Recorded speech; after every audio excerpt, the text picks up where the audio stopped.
Ok, bonjour et bienvenue à tous sur le tutoriel macplanet.com. Alors, je vous ai déjà indiqué dans plusieurs tutoriels comment installer l'intelligence artificielle Llama, celle de Meta, comment installer ChatGPT, donc sur Apple Silicon et sur Mac Intel. Et là, on va voir comment installer la plateforme de recherche Perplexity AI, donc, qui est très bien puisque c'est à la fois un moteur de recherche et un agent conversationnel. C'est-à-dire que vous avez les avantages avec Perplexity, c'est qu'elle s'appuie à la fois sur les LLM de OpenAI, sur celui de Llama, sur celui de Claude. Donc vous avez le meilleur des trois mondes dans une seule interface grâce à l'application native Perplexity AI. Alors vous pouvez donc aller sur le site et utiliser librement l'application si vous le voulez, mais ça ne va pas installer l'application. Sinon, vous allez sur le GitHub, donc je mettrai l'adresse, voilà, dans le descriptif. Et là, vous téléchargez l'application Download, là, vous voyez, Perplexity. Elle est gratuite. Vous pouvez également la télécharger depuis le Mac App Store en tapant bien sûr Perplexity AI. Voilà. Donc voilà, on peut l'obtenir de deux façons. Elle est gratuite. Et ce que j'aime bien avec Perplexity, c'est que déjà, on n'est pas obligé de créer un compte avec un email et un mot de passe. On peut l'utiliser sans avoir à créer de compte. Bien sûr, si on ne crée pas de compte, ça ne va pas conserver les logs de vos discussions et autres, hein. Donc mieux vaut créer un compte si vous comptez l'utiliser de manière plus régulière. Donc voilà. Donc on lance le logiciel natif pour macOS. Donc voilà, c'est la version 2.2.0. Alors au démarrage, deux possibilités. Soit on l'utilise en tant que moteur de recherche ou plutôt moteur de réponse. Voilà. Soit on l'utilise en mode chat, donc de discussion, donc en mode agent conversationnel. Donc j'aime bien déjà la scission entre les deux. Alors, par exemple, en mode moteur de recherche, voilà.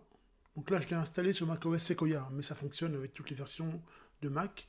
Ça fonctionne même, je crois de mémoire, sous macOS Ventura au minimum, je crois. Donc c'est voilà, d'après ce que j'avais pu voir dans les docs. Donc on peut le configurer bien sûr en français. Vous appuyez en bas, vous voyez, le ruban. Et là, vous lui posez les questions que vous voulez. Donc vous l'utilisez comme un moteur de recherche, par exemple, comme vous le feriez pour Google, Bing, Yahoo et compagnie. Ben, je vais lui demander, par exemple, on va ouvrir l'écran en plus grand, voilà. Je vais lui demander comment euh, créer une clé USB bootable de Mac OS Sequoia. Voilà. Donc on lui formule une demande très simple. On appuie sur Entrée.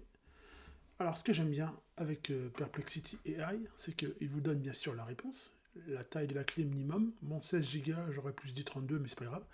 Et vous voyez, il donne ses sources.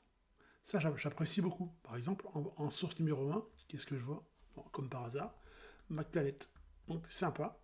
Donc, il donne ses sources. Et il donne aussi, en résultat, des vidéos. Source numéro 1, comment créer voilà, une clé USB bootable macOS Sequoia sans le terminal. Donc voilà, il vous le fait, donc tutoriel ou bien, autre tuto avec le terminal. Donc il vous donne les résultats en vidéo, en texte et il donne ses sources. Voilà, vous les voyez affichés là, même davantage si vous voulez, 5 de plus. Voilà. Donc MacPlanet est cité, bien sûr, c'est normal puisque je suis office de référence en la matière, tout est normal. Non, c'est plus sérieusement, voilà. Voilà, et donc il explique bien toute la procédure pour créer la clé USB en donnant ses sources, et c'est très précis.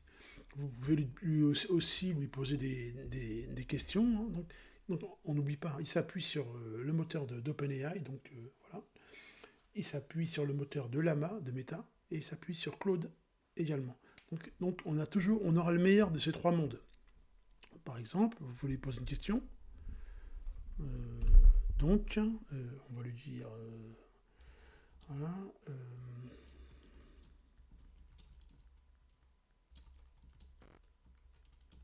Voilà. Alors, comme d'habitude, il répond aux questions même existentielles. Voilà, la vie après la mort, est-ce que ça existe ou pas? Il vous parle des expériences de mort imminente, il vous donne les sources, toujours. Il vous parle de l'activité cérébrale post-mortem, des perspectives spirituelles et religieuses, voilà. Il vous donne des réponses assez complètes, assez détaillées, et c'est pas des... Il hallucine moins, en fait, que ChatGPT tout seul, par exemple, l'agent conversationnel. Il donne vraiment des réponses bien étayées, et donc j'aime bien ça, quoi.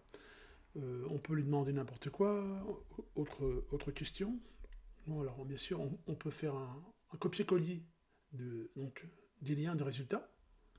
Ça, c'est possible aussi. On peut les partager, ces résultats. Vous voyez? Twitter, WhatsApp, Facebook. Donc, toutes les requêtes, on peut les partager. Maintenant, ce que je disais, voilà. Ce qui est intéressant aussi, c'est qu'on peut aussi lui demander d'autres choses. Par exemple, je vais lui demander autre chose.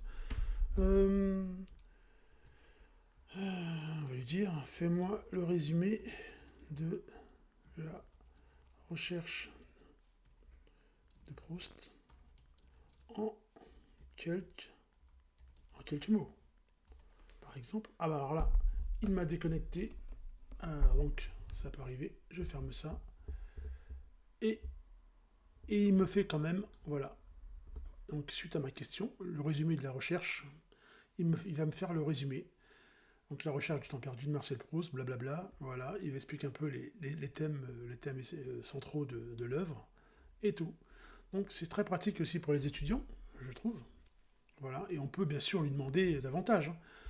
Si vous voulez un résumé, le profil de l'œuvre en 30 pages, en 50 pages, en 100 pages, il vous le fait. Donc j'aime bien. Donc il y a aussi en plus la recherche des images, vous voyez, la recherche des vidéos, et il génère des images. Donc il est assez complet. Hein. Voilà, recherche des images à propos de la recherche du temps perdu. Voilà, recherche de vidéos, donc toujours sur les mêmes sites, on va dire. Et il peut même générer des images. Bon là, bien sûr, il faut créer un compte. Bon, créer un compte, je pense qu'à terme, je vais finir par le faire parce que il y a beaucoup de prompts que je vais conserver dans voilà. Donc voilà, on peut se connecter directement avec Google, avec Apple, voilà, ou bien créer un compte à partir d'un simple email, c'est ce que je ferai moi. Voilà, un email jetable de préférence. Voilà. Et puis bon, bien sûr, on va éviter de lui donner des informations trop personnelles sur soi, puisqu'après elles peuvent malheureusement se retrouver un petit peu partout pour les autres dans d'autres recherches. Faut faire très attention avec ça. Les données sont un peu poreuses en fait, on va dire. Hein. Mais sinon, c'est en français, c'est fonctionnel et c'est très bien. Donc Perplexity AI, application native pour macOS. Je vous conseille de la tester vous-même. Et puis vous faites des commentaires en bas de la vidéo ou sur forum.macplanet.com. Merci à vous d'avoir suivi le tutoriel macplanet.com. Bonne journée à tous.